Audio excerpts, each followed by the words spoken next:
Hey guys, so we have made it this far to the FX part of our game. This is where we really start to bring our game to life. So before we go any further, let's go ahead and commit these changes. And give me just a second here. My collab has lost its link. I just need to reactivate it. So here, refresh access. There we go. Okay, so we just finished up our UI. So we'll go ahead and say here, implemented UI and cleaned up our code. Publish now, and we're good to get started.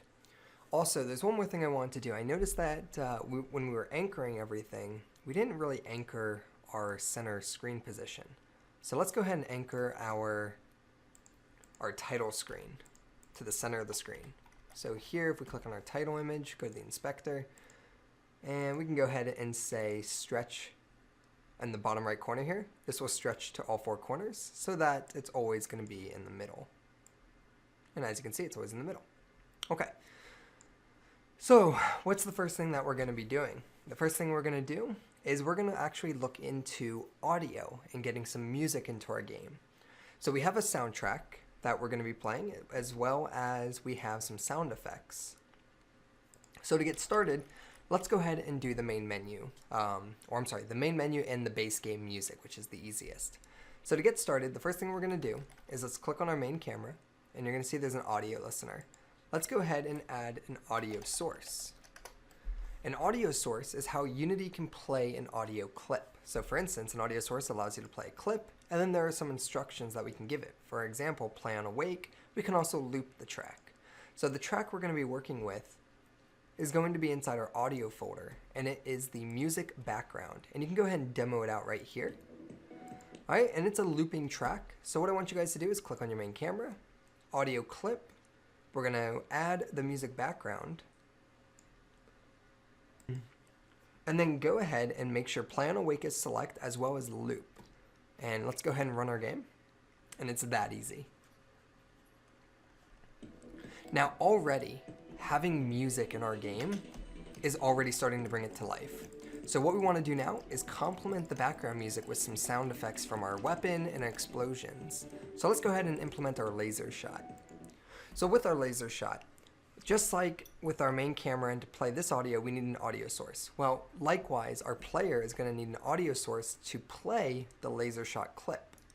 So if we click on our player here, which is a prefab, we can go ahead, we can give them an audio source, and we can go ahead and provide the clip, laser shot. Now make sure that we turn play on awake off, because we do not want to do that. We only want to play this shot when you actually press the space key or fire. Whatever your fire method is, that's when you want to play this shot. So that means that we have to know how to access this through code. So just like any other component, we get a reference to the audio source component, and then there's a play method to actually play that audio clip. So let's open up our player, and let's go ahead and play the laser shot. So we've already added it to our player. We just need to go ahead and create the functionality. So open up your Visual Studios or MonoDevelop.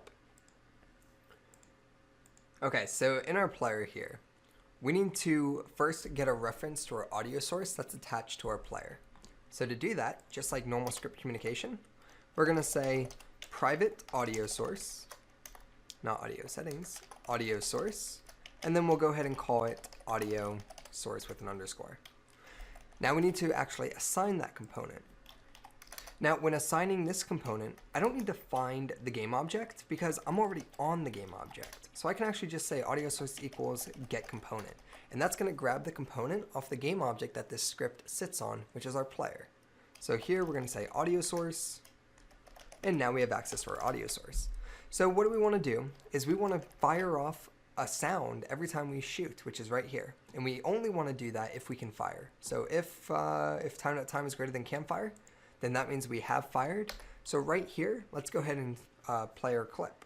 So to do that, we're going to access our audio source, and we're going to say .play. By calling this method, whatever track is assigned via the inspector is the clip that will be played. So let's go ahead and test this out. We'll go ahead, start the game. We got our background music. hit space, spawn our player in. If we click on our player while the game is running in the inspector, you see he has a laser shot, and there you go. It's amazing, truly amazing how much sound brings life into your game. Okay, let's go ahead and further, and let's go ahead and implement the explosion sounds. So here we go. We have a explosion sound right here, right, which we're going to use for our ships. So when do we want to display? When do we want to explode or play this clip? It's when the enemy dies. So we're going to go to the enemy. Let's look at the enemy prefab. We need to add an audio source to it. So here's the enemy. Go ahead and add an audio source component. And then let's go ahead and add our audio clip, which is going to be explosion sound. All right, play on awake is off. Save your scene, just in case. And let's head over to our enemy AI script. Now, when do we want to play this clip? We want to play this clip when we get hit by the player or the laser. So we're going to do it down here. Just like before, we need a reference to our audio source component. So here we say private audio source. And we'll go ahead and call it audio source. Okay, and let's go ahead and get that component now. So we say audio source equals get component and the audio source we want. Alrighty. Now, when we destroy the enemy AI, that's when we want to go ahead and play our sound clip.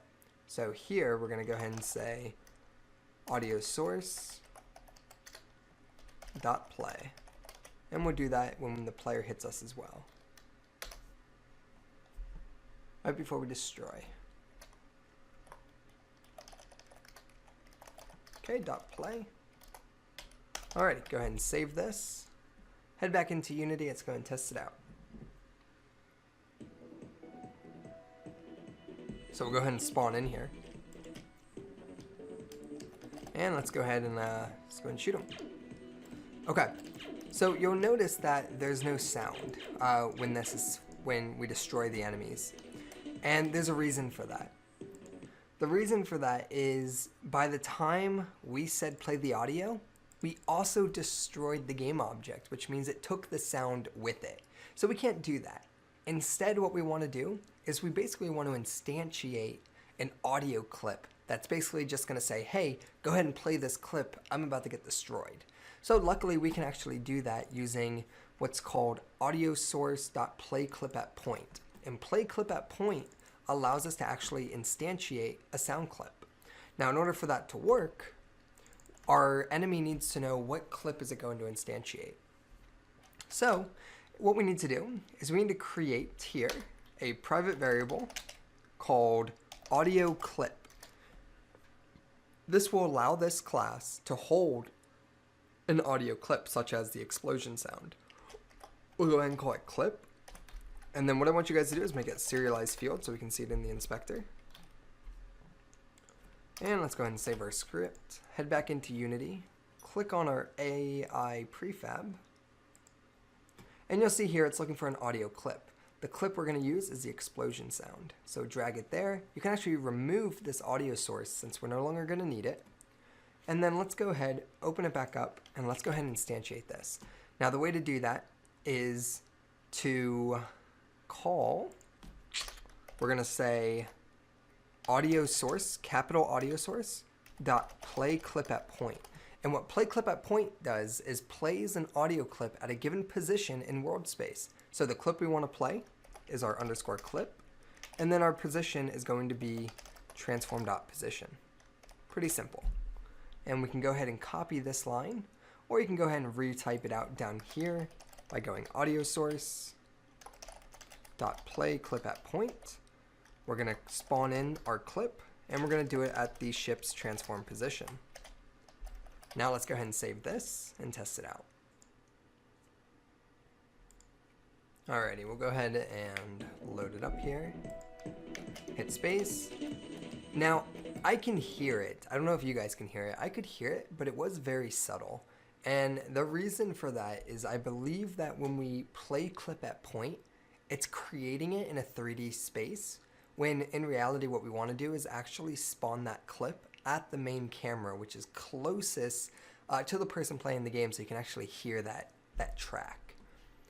So let's go ahead and change the position to the main camera. And the way we do that is instead of transform.position, we simply type C camera.main, which is a built-in Unity way to access the main camera.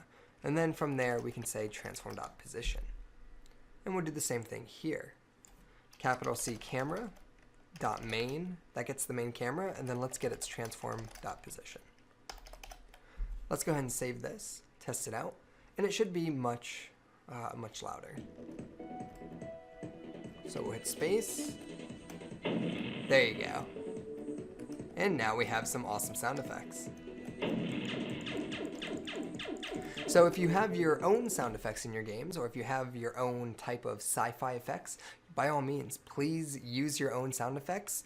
For instance, you can go ahead and you can add all sorts of sounds to this game. The next one we're going to be adding here is a power-up sound. So when we collect any of our power-ups, we're going to go ahead and play that. So let's go ahead, and very similar to what we just did, we have to do the same thing with the power-up. And the reason for that is because as soon as you collect the power-up, we destroy it, right? Which means the audio source will be taken away from it.